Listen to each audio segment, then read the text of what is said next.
Hola, ¿qué tal? Bienvenidos y bienvenidas. Yo soy Iván Razo Zapata y en esta ocasión estaré apoyándoles con el módulo de Inteligencia Artificial y Aprendizaje de Máquina y sus aplicaciones a la movilidad. El objetivo de este curso es que ustedes puedan entender las técnicas básicas de inteligencia artificial, tales como las regresiones lineales, regresiones logísticas, neuronas artificiales, y esto aplicado, por ejemplo, a identificación de patrones en movilidad. Este curso también tiene un elemento que es de evaluación para que ustedes puedan completar satisfactoriamente este curso y pasar la evaluación. Bueno, de entrada obviamente tienen que completar el curso, el material que se les va a compartir, hacer los ejercicios correspondientes y al final deben de poder formular un problema de movilidad y proponer una solución a dicho problema dentro de sus regiones. Ustedes nos harán llegar después un reporte técnico en donde van a describir esa especie de mini proyecto en el que ustedes aplicarán todo lo que ustedes van a ver en este curso. Después de tomar este curso, lo que ustedes van a ser capaces de hacer y los conocimientos que van a adquirir, bueno, van a tener las bases para poder programar aplicaciones de inteligencia artificial y aprendizaje de máquina, concretamente aplicados a proyectos de movilidad y transporte. Para esto, obviamente, primero tienen que saber cuáles son los distintos modelos que existen en inteligencia artificial y aprendizaje de máquina. Deben de conocer cuáles son las características de cada uno de esos modelos, qué es lo que ustedes pueden variar de esos modelos para ajustar a las salidas que ustedes quieren obtener. Igualmente, algo que es importante actualmente es saber cuáles son las limitaciones que tienen las técnicas que ustedes van a aprender, ¿sí? Hasta dónde van a poder ustedes, digamos, exigirle a los modelos cuando estén buscando tratar de proponer soluciones a movilidad. Identificar también riesgos y limitaciones de estas herramientas. Y algo que es muy importante para que las soluciones mayormente de aprendizaje de máquina puedan darle los resultados deseados es la adquisición de datos. Entonces también les vamos a explicar acerca de dónde pueden obtener datos, qué características deben de tener esos datos y cómo los deben de procesar para poder ser utilizados por las técnicas que verán en este curso. Bien, el contenido del curso estaba estructurado en 4 módulos principales. El de conceptos básicos, que es con el que arrancamos en esta ocasión. Debido a que mayormente el auge de la inteligencia artificial se ha dado gracias a la gran cantidad de datos, hay una subrama de inteligencia artificial que es el aprendizaje de máquina, que ya veremos a detalle las diferencias entre estas dos definiciones, pero esta técnica de aprendizaje de máquina, su crecimiento se ha dado gracias a la disponibilidad de datos. Y dentro de aprendizaje de máquina hay 2 paradigmas muy importantes, que son los que nos vamos a enfocar en los 2 siguientes módulos. El segundo módulo es aprendizaje supervisado, el tercer módulo es aprendizaje no supervisado, y hay un último módulo en el que ustedes van a trabajar en la aplicación de las técnicas que se verán en este curso para afrontar retos en movilidad. Concretamente, bueno, vamos a aplicar algunas técnicas de aprendizaje supervisado para regresión, clasificación, y también para aprendizaje no supervisado para problemas de agrupamiento, ¿sí? E identificación de patrones concretamente. Muy bien, comenzando entonces con el contenido del primer módulo, que son conceptos básicos, y iniciando con el primero de ellos, que tiene que ver con inteligencia artificial. Bueno, ¿qué es inteligencia artificial? De entrada, cuando a las personas en ocasiones se les nombran esos conceptos como inteligencia artificial, algunas de ellas, por cuestiones culturales, van a estar asociando inteligencia artificial a algunas de las imágenes que ustedes tienen ahí en la izquierda, ¿no? Estos sistemas que mayormente dependen de robots, ¿sí? Que tienen ahí integrada un cierto nivel de inteligencia y que en ocasiones pueden parecer hasta un poco intimidantes, ¿no? Esa a veces es la imagen que algunas personas tienen acerca de qué es un sistema de inteligencia artificial o cómo luce la inteligencia artificial, ¿no? Aunque realmente nosotros en la actualidad realmente interactuamos con sistemas que lucen más como los que están del lado derecho, ¿no?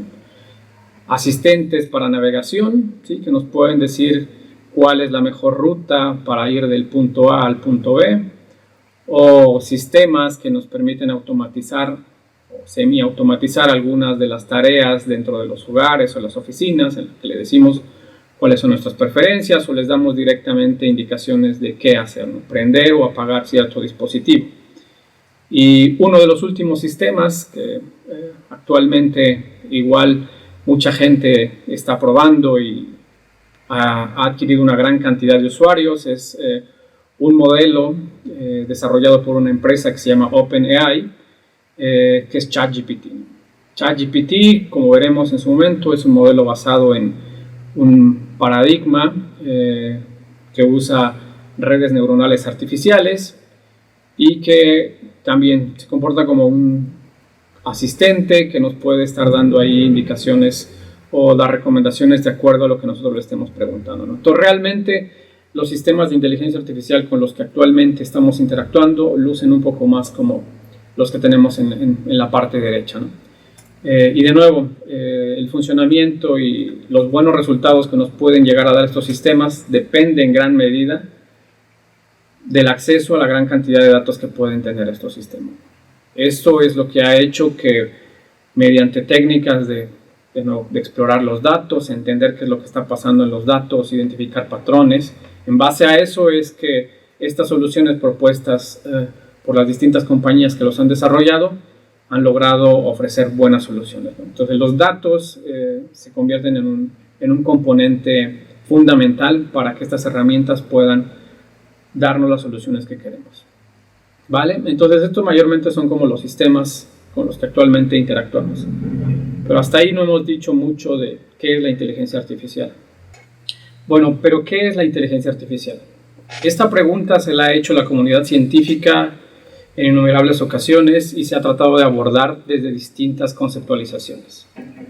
Algunas de ellas son las que mostramos aquí en la pantalla y que si tienen interés en ir a más detalle sobre qué es lo que proponen cada una de estas conceptualizaciones, ahí hay una referencia.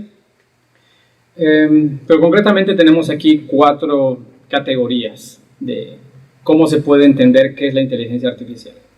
La primera de ellas habla de que la inteligencia artificial tal vez tiene que ver con el desarrollo de sistemas que piensan como humanos, ¿sí? Y ahí dentro de las disciplinas importantes están las ciencias cognitivas, la psicología, que realmente tratan de entender qué quiere decir eso de pensar como humano, ¿no? Entonces hay que entender al humano como tal y el proceso de desarrollar pensamiento, ¿no? Esa es una categoría. Otra categoría que nos podría decir que es la inteligencia artificial es el desarrollo tal vez de sistemas que piensan racionalmente, ¿sí? No necesariamente que piensen como humanos, sino que piensen racionalmente. Y ahí, por ejemplo, trabajo en el campo de la lógica e incluso yéndonos atrás varios milenios, el trabajo de Aristóteles es uno de los pioneros en esta rama del desarrollo de sistemas que puedan pensar de manera racional. Un ejemplo claro de Aristóteles es el uso de los silogismos, ¿sí? En el cual, por ejemplo, postulando unas premisas que nosotros sabemos que son, de alguna forma, son hechos reales, ¿sí? Como por ejemplo decir, todos los metales son maleables, ¿sí? El oro es un metal. En base a esas premisas, que es conocimiento que existe ahí, una conclusión racional, o en este caso una inferencia, es, bueno, si eso ya lo sé, que todos los metales son maleables y el oro es un metal, por lo tanto el oro es un material maleable, ¿vale? Entonces esa es una forma de tratar de entender qué es la inteligencia artificial o cómo luce la inteligencia artificial. Otras 2 categorías tienen que ver más con el actuar, ¿sí? Con el actuar de los sistemas, no tanto su forma de pensar. Y ahí una de las primeras categorías es el pensar que la inteligencia artificial tal vez tiene que ver con el desarrollo de sistemas que actúan como humanos, ¿sí? Que exhiben características de los humanos. Y por ejemplo, ahí algo a rescatar es que en algún momento Alan Turing formuló una prueba que lleva su nombre, la prueba de Turing, para ver si los sistemas realmente estaban actuando como humanos, ¿no? Y ahí la prueba a grandes rasgos consiste en poner a una persona a interactuar con un sistema, y aquí sistema lo pueden ustedes entender como algo general, pueden ser máquinas, puede ser software, ¿sí? Puede ser un agente, un robotcito, etc., ¿no? La prueba original de Turing era, ok, pongo a una persona a interactuar con un sistema y empieza a hacerle preguntas, empieza a observar sus respuestas, y si la persona no es capaz de diferenciar si las respuestas vienen de una máquina artificial o de un sistema o de un humano, eso quiere decir que entonces ese sistema o esa máquina exhibe comportamiento, acciones como humanos que lo hacen ya un sistema inteligente. Y estaría pasando ahí la prueba de Turing. La prueba de Turing original consideraba solamente los primeros 4 componentes que están ahí descritos, que es procesamiento del lenguaje natural, es decir, que entienda el lenguaje que usan los humanos, que pueda representar conocimiento, el conocimiento que tienen, por ejemplo, los humanos, que pueda hacer razonamiento automático, el conocimiento que ya se tiene, cómo lo puede usar para hacer razonamiento, y aprendizaje de máquina, ¿no? Que es igual uno de los temas que estaremos tocando más adelante.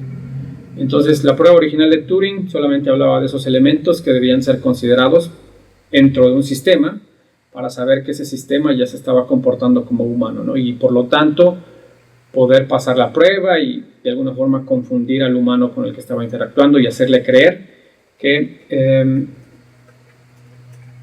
era una persona, ¿no? Y no un sistema. A lo largo del tiempo, esa prueba de Turing se ha venido extendiendo y también se ha tenido la idea de considerar que pues también hay que agregarle tal vez posibilidades de visión computacional, que igual hablaremos un poco de eso más adelante, que es decir, que pueda hacer procesamiento de imágenes, entender lo que hay en una imagen, detectar lo que hay en una imagen, ¿sí? Y también elementos de robótica, ¿no? Es decir, que pueda realmente de manera física interactuar con los humanos, ¿no? Entonces, esa es otra categoría de tratar de entender qué es la inteligencia artificial, ¿no? Y ese es el desarrollo de sistemas que actúan como humanos. Una categoría extra es, bueno, tal vez la inteligencia artificial es más la idea de desarrollar sistemas que actúan racionalmente, ¿sí? No tiene que ser necesariamente que actúen como humanos. De hecho, la palabra artificial como tal ya nos da tal vez un poco de espacio para tratar de definir inteligencia no en términos humanos, sino en otros términos. Y uno de esos términos puede ser el actuar de manera racional. Aquí actuar racionalmente, algunos autores lo expresan como, okay, es la capacidad de hacer las cosas correctas, ¿no? Dado lo que yo conozco. Eso es como algunos lo expresan, ¿no? Ese es el entendimiento de racional, de actuar de manera racional, ¿no? Y ahí, bueno, hay distintas teorías involucradas, teoría de toma de decisiones, y como se menciona aquí, bajo este enfoque es la inteligencia artificial una rama que se dedica al estudio y construcción de agentes racionales, ¿no? Y de hecho, esta última categoría es la forma en la que se ha visto en los últimos años cómo se desarrolla y cómo se debe desarrollar la inteligencia artificial, ¿no? En la misma referencia que tengo ahí, los autores definen la inteligencia artificial como una disciplina que se ha enfocado en el estudio, construcción de agentes que hacen las cosas correctas, ¿no? Es decir, que actúan de manera racional. Ahora, ¿qué es eso de hacer las cosas correctas? Bueno, eso va a depender del objetivo que se le ponga a la gente, ¿no?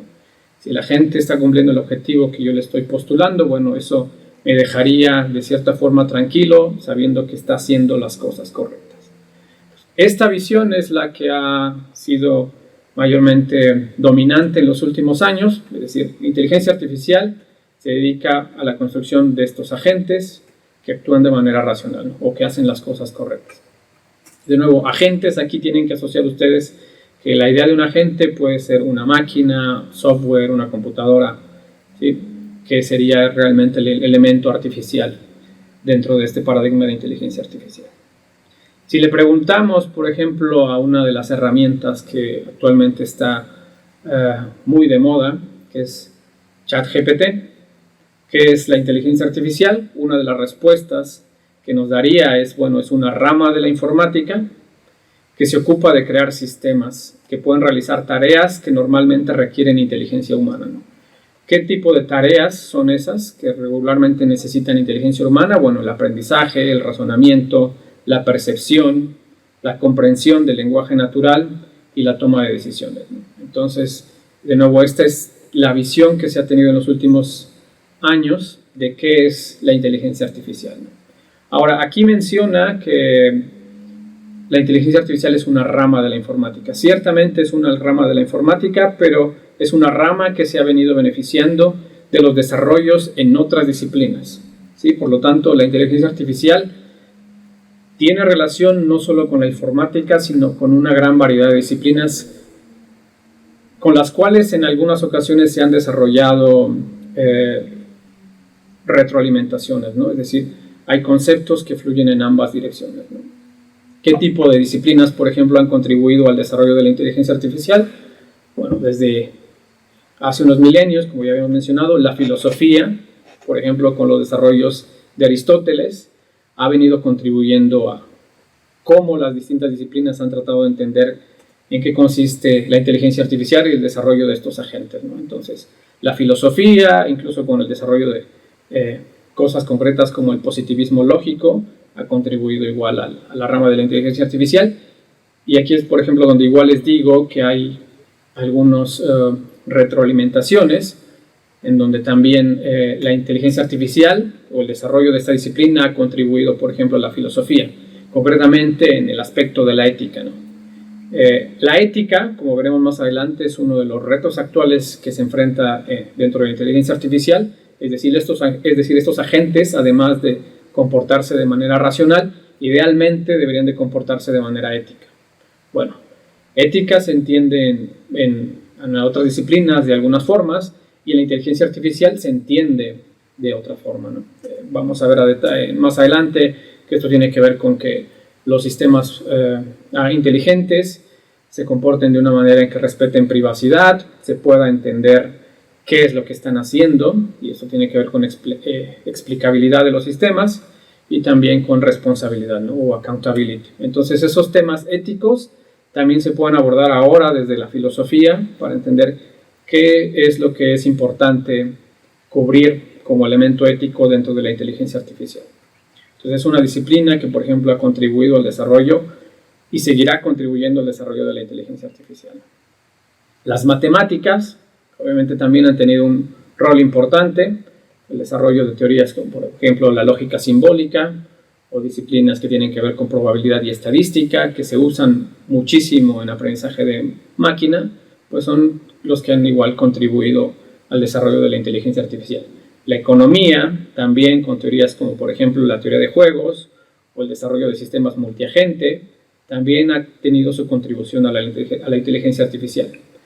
De la parte de la neurociencia, obviamente ahí se tiene un enfoque más hacia los sistemas biológicos, ¿sí? el entendimiento del sistema nervioso de los seres vivos, pero bueno, la neurociencia ha contribuido tal vez en este sentido sirviendo como inspiración de, ok, los sistemas biológicos tienen un sistema complejo de neuronas, ¿sí? Una red neuronal, que procesan señales, ¿vale? Eso se ha tomado como inspiración dentro de la inteligencia artificial para proponer la idea de neuronas artificiales y con ella crear sistemas más elaborados como son las redes neuronales artificiales, ¿no? Entonces, la neurociencia igual ha tenido su contribución en esta disciplina. La psicología con desarrollos como el conductismo, y entender más las conductas inicialmente tal vez de los seres vivos, pero últimamente más de las personas, de los seres humanos, aplicado esto al contexto de contribuir a la inteligencia artificial. Ahí también tiene su contribución psicología. Y últimamente, por ejemplo, un desarrollo o una línea de desarrollo que tiene que ver con la interacción humanos-computadoras, ¿sí? Human-Computer Interaction, es también una disciplina que se beneficia de lo que la psicología le puede aportar. Tratar de entender si los humanos estamos haciendo uso adecuado de la tecnología, si realmente la tecnología nos está ayudando de manera efectiva a resolver algunas tareas. Bueno, de eso va esta rama que es Human Computer Interaction, en donde la psicología aporta grandes elementos. dos disciplinas más, teoría de control y cibernética y lingüística. En teoría de control y cibernética, por ejemplo, la idea de que los sistemas tienen retroalimentaciones y lo ideal para poderlos tener un estado estable es tener sistemas que lleguen a una homeostasis, ¿sí? Que estén en condiciones en donde los queremos tener. Y bueno, para poder tenerlos en esas condiciones, bueno, hay que estar sensando el ambiente y del ambiente tomar esas señales que retroalimentan lo que entiende la gente inteligente o el sistema inteligente, y con eso trata de preservar al sistema dentro de ese funcionamiento estable. Teoría igual como función de costo, que es el costo que me toma hacer una acción, ¿sí? Y tratar de cuantificar eso igual ha sido de bastante ayuda para el desarrollo de técnicas en inteligencia artificial. La rama de la lingüística también ha tenido su aporte en cuanto al ayudar al procesamiento del lenguaje natural, ¿sí? Que las máquinas de alguna forma traten de entender cuáles son los conceptos que están siendo manejados durante la interacción con los usuarios, por ejemplo, y también, por ejemplo, con idea de cómo representar el conocimiento. Entonces, estas han sido algunas de las contribuciones de otras disciplinas que le han hecho a la inteligencia artificial. Entonces, podemos decir que la inteligencia artificial, de hecho, tiene sus raíces más allá del siglo pasado, ¿no? De nuevo, volviendo al tema de Aristóteles, algunas de sus ideas pues ya estaban ahí de qué es lo que significa tener sistemas que puedan actuar, o en ese caso él lo concebía como sistemas que puedan pensar de manera racional.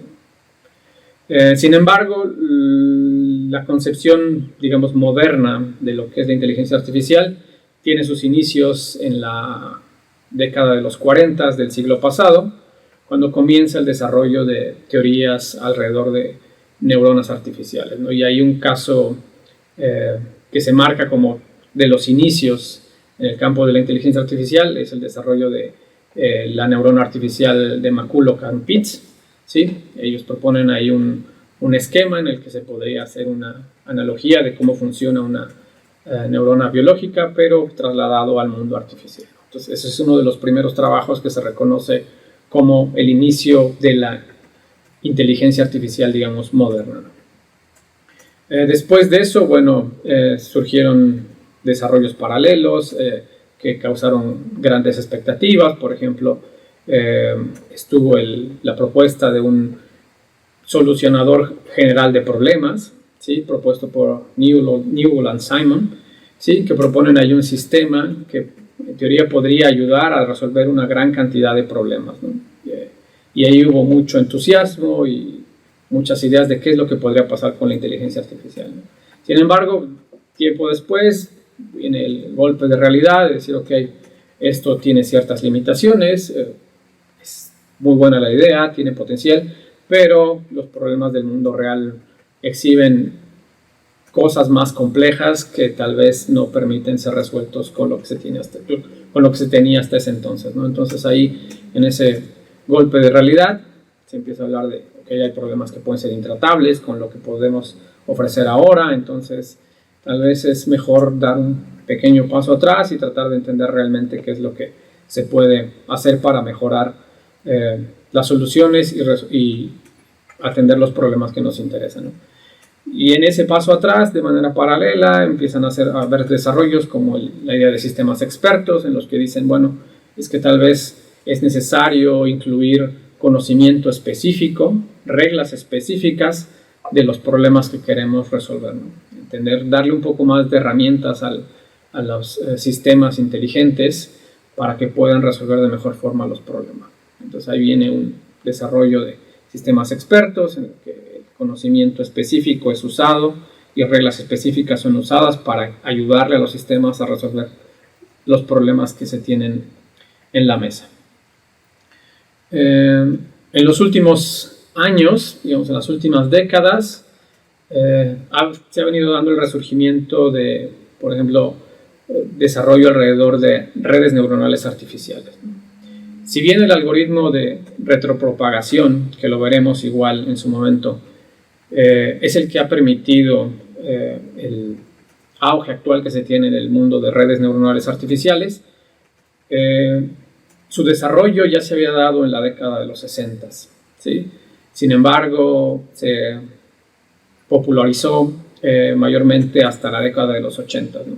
Donde se pudo mostrar que funcionaba con redes neuronales artificiales con arquitecturas un poco más complejas, y eso dio esperanza de que ese podría ser un camino por el cual la inteligencia artificial podría seguir avanzando, ¿no? Y de hecho es lo que igual vamos a hablar en su momento, que ciertamente es ahora una de las líneas que es bastante interesante dentro de la inteligencia artificial para hacer investigación, para desarrollar aplicaciones, etc.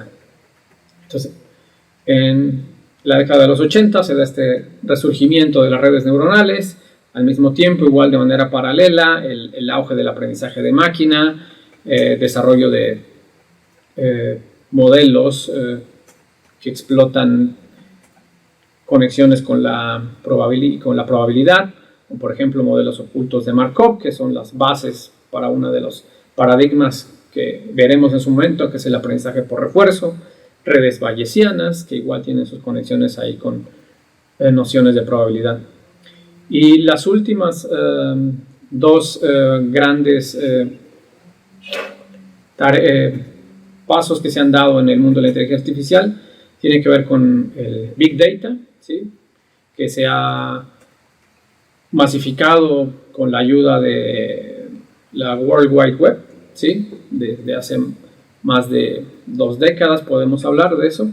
Y esto ha contribuido porque la World Wide Web ha aportado una gran cantidad de datos que estamos generando todo el tiempo, tanto máquinas como humanos, ¿sí? Entonces, esa gran cantidad de datos ha permitido que la comunidad científica pueda explorar nuevas técnicas, ¿no? Y pueda probar los limitantes que pueden tener algunas técnicas, proponer mejoras. Entonces, se ha dado ahí una especie de igual de retroalimentación fortuita, en la que la gran cantidad de datos ha venido a contribuir a mejorar y desarrollar nuevas técnicas dentro de la inteligencia artificial. Concretamente, el aprendizaje de máquinas se ha beneficiado en gran medida de eso. Una última desarrollo que se ha dado es el aprendizaje profundo, en donde tenemos ahí la idea de que si bien ya teníamos redes neuronales y estas redes neuronales artificiales tenían un número limitado de elementos de procesamiento, concretamente neuronas y capas, sí, con el surgimiento de mayor poder computacional se ha venido a desarrollar la idea de que, bueno, puedo tener tal vez arquitecturas de redes neuronales artificiales mucho más grandes, ¿sí? Con más unidades de procesamiento, mayores neuronas, mayores capas, ¿sí? Y poder explorar distintas formas de interconectar las capas, ¿no? Entonces, este desarrollo de aprendizaje profundo es de lo último que se ha dado y tal vez es con lo que algunos de ustedes han tenido mayor familiaridad o es de lo que más han escuchado en los últimos años, ¿no?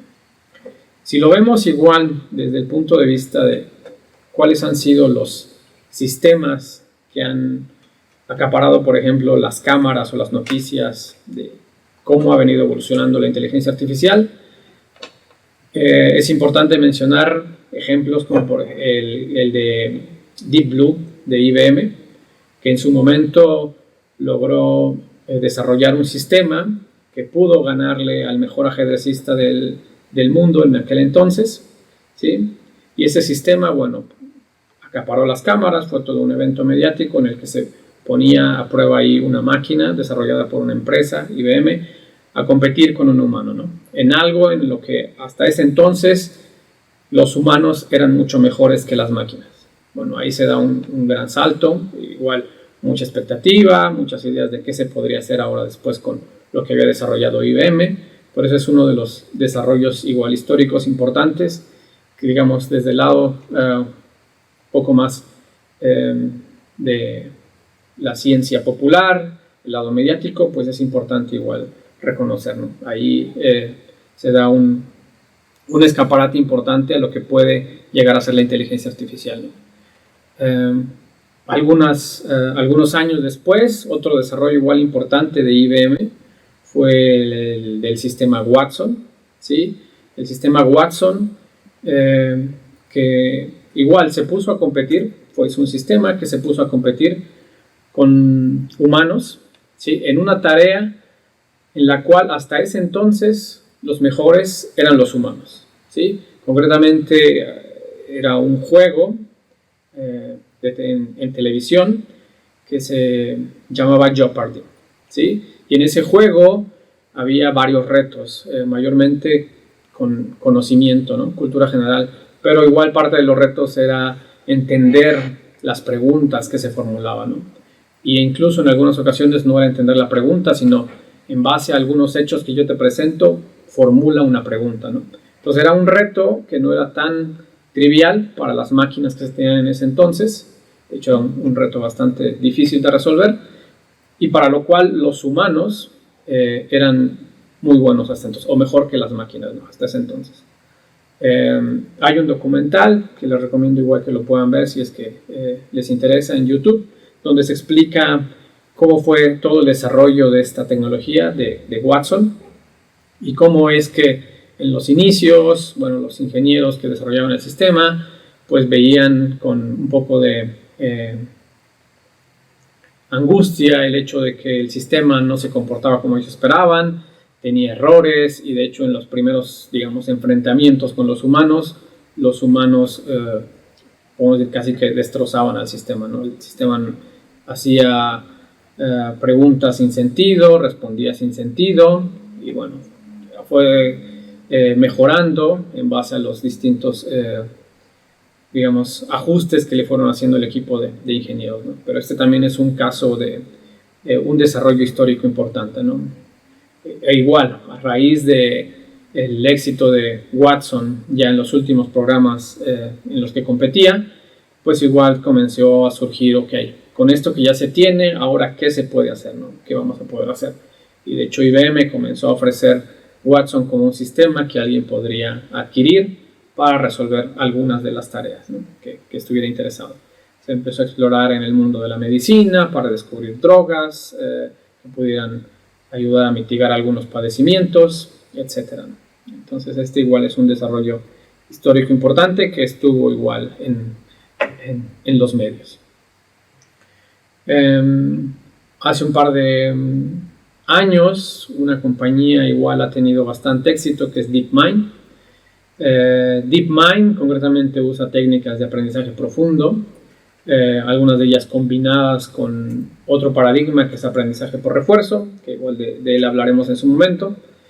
Y DeepMind, uno de los primeros éxitos que tuvo fue con un sistema que desarrolló para poder interactuar con diversidad de videojuegos, ¿no? En esos videojuegos, hasta ese entonces, los que mejor se comportaban, los que mejores scores tenían, eran los humanos, ¿no? Sin embargo, después se probó que el sistema que tenía ahí DeepMind desarrollado podía ganarle tal vez a los humanos, e incluso exhibir el descubrimiento de estrategias que en algún momento tal vez los humanos ni siquiera habían pensado, ¿no? Ese mismo sistema después fue mejorado para conseguir algo que por mucho tiempo se consideró como una meta muy lejana dentro de la inteligencia artificial, que tiene que ver con el ganarle a un humano en otro juego, ¿no? Ya se le había ganado con Deep Blue en el ajedrez a los humanos, y ahora el siguiente paso y el siguiente reto era poderle ganar a los humanos, al mejor humano en ese entonces, en otro juego que era Go, ¿no? Es un juego igual de tablero, que igual exhibe bastante complejidad en sus reglas, en su desarrollo, y bueno, hasta ese entonces los mejores exponentes eran humanos, ¿no? Pero DeepMind logró desarrollar un sistema que podía ganarle a los humanos. Aquí les quiero mostrar solamente un video del primer ejemplo, en donde ustedes van a poder ver que, bueno, al inicio el sistema no se comporta muy bien, pero conforme va interactuando con el ambiente y va aprendiendo lo que pasa en el ambiente, pues logra encontrar las mejores estrategias para cumplir los objetivos y de esa forma tener muy buenos scores en los videojuegos, ¿no?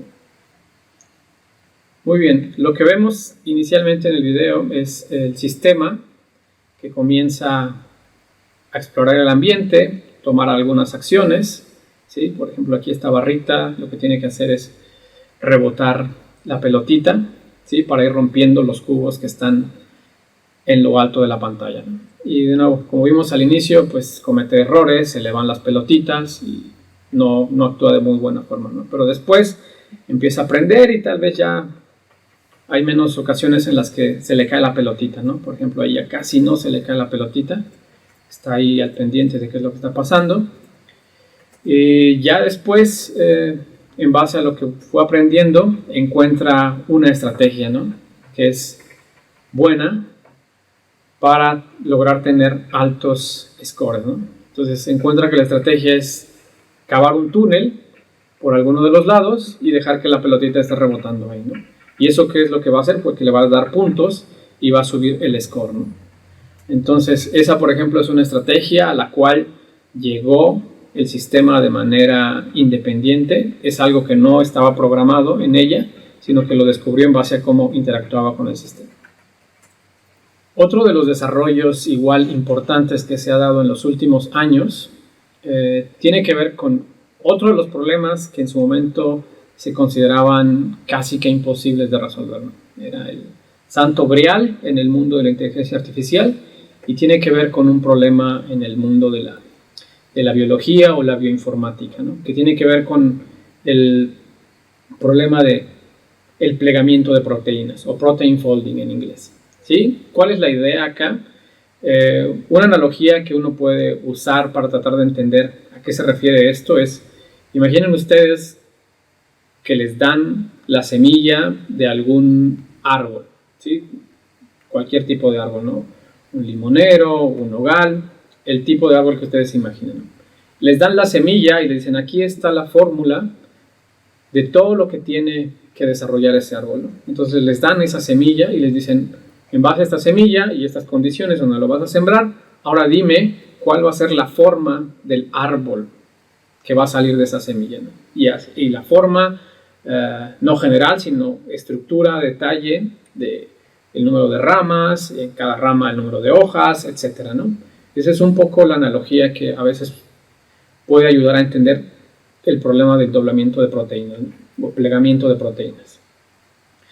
En el mundo de la bioinformática, la idea es, se tiene idea de cuáles son los elementos que son necesarios para crear proteínas, pero aun cuando uno tiene idea de cuáles son los elementos que se requieren, ¿sí? Y incluso el ambiente en donde pueda crear, la estructura final, en base a las fórmulas, a los elementos que se tienen al inicio, la estructura final puede ser muy variable, ¿sí? Ahí hay un problema de explosión combinatoria, ¿no? Es decir, hay distintas opciones que puede seguir el desarrollo de esa proteína y por ende desarrollar distintos tipos de estructuras, ¿no? Y resulta que la estructura de las proteínas es algo importante para la efectividad de esas proteínas, ya cuando se quieran usar, ¿no? Entonces, ese era un problema que se tenía en su momento y se creyó que era casi que imposible de resolver, ¿no? Pero con el desarrollo de sistemas de aprendizaje profundo se ha logrado atacar ese problema y tener soluciones, digamos, a ese problema. ¿Sí? Y lo interesante es, por ejemplo, hubo más de un grupo que al mismo tiempo logró desarrollar una solución basada en las mismas ideas, ¿no? Resolver este problema de plegamiento de proteínas usando redes neuronales y concretamente aprendizaje profundo. De los sistemas con los cuales tal vez en los últimos meses algunos de ustedes tal vez han interactuado son los sistemas que ha desarrollado, por ejemplo, OpenAI, ¿sí? Y algunas de estas aplicaciones, tal vez algunos de ustedes igual ya han interactuado con ellas, concretamente, por ejemplo, con DALL-E, que es un sistema inteligente en el cual yo, como entrada al sistema, le doy un texto, ¿sí? De algo que quiero que me genere de manera visual. En el ejemplo aquí, el texto es ok, un astronauta montando un caballo, y eso es lo único que yo le doy a este sistema, ¿no? Y este sistema, igual utilizando técnicas de inteligencia artificial, genera estas imágenes, ¿no? Genera estas imágenes que corresponden al texto que yo le estoy proporcionando. Y no va a ser siempre la misma salida, puede haber ahí algunos cambios, ¿no? Dependiendo de qué tanta aleatoriedad considere para producir la salida este sistema. Un ejemplo más de igual hace un par de meses es el sistema ChatGPT, que igual es un sistema inteligente que combina varias técnicas de inteligencia artificial, ¿no? Redes neuronales profundas en concreto, ideas de aprendizaje por refuerzo, guiado por humanos en este caso, y que ha exhibido igual un comportamiento que ha llamado la atención, que está en los medios, está en las noticias, se discuten incluso las implicaciones que esto puede tener, no solo para aporte a la inteligencia artificial, sino a la sociedad en general, ¿no? Las últimas versiones de este sistema permiten ya no solo aceptar como elementos de entrada texto, sino elementos visuales, con lo cual, bueno, ya vemos que el sistema va a estar siendo capaz de procesar ese tipo de información, y también el lenguaje natural, ¿no? que nosotros le demos como instrucciones. Por ejemplo, del lado izquierdo de su pantalla, una entrada es, ok, la foto de algunos ingredientes, y se le pregunta al sistema, ok, con estos ingredientes, ¿qué es lo que yo podría preparar? Y el sistema hace obviamente primero una tarea de entender qué es lo que hay en la imagen, ¿sí? Hace un procesamiento de la imagen, detecta qué elementos hay ahí, sabe qué son esos elementos, qué conexiones tienen entre ellos, y después también se da la tarea de entender el lenguaje natural en el que yo le estoy diciendo qué es lo que quiero hacer. Y en base a eso ya encuentra una solución a lo que yo le estoy planteando. Y del lado derecho, por ejemplo, podríamos decir que también puede llegar a entender de cierta forma cómo funciona el sentido del humor, ¿no? En el otro ejemplo le están proveyendo como entrada una imagen igual, bueno, de hecho una serie de imágenes. El sistema tiene que entender que no es solo una imagen, sino que es una serie de imágenes que están relacionadas. Tiene que entender cuál es la relación que existe en esas imágenes, y después entender el mensaje en lenguaje natural que le está dando el usuario, ¿no? Que le está preguntando qué es lo que es gracioso en esta imagen, en este caso, ¿no? Y el sistema entiende que, bueno, lo gracioso es que ese tipo de interfaz era conocida para sistemas computacionales más antiguos, no para los sistemas modernos como los que se tienen ahí, ¿no? Entonces, ese es un ejemplo de sistemas que han llegado a acaparar los medios, y ejemplo de cómo se ha venido desarrollando esta rama de la inteligencia artificial. Les dejo nada más la liga igual de un video en donde hacen una demostración de otras capacidades de este desarrollo igual de OpenAI a través del servicio de GPT-4. Ahí pueden consultar todas las pruebas que tienen ahí en vivo con este sistema, lo cual les va a dar una idea igual de cuáles son las implicaciones que puede tener el uso de este tipo de sistemas, no solo en el campo de la inteligencia artificial, sino también el impacto en la sociedad en general.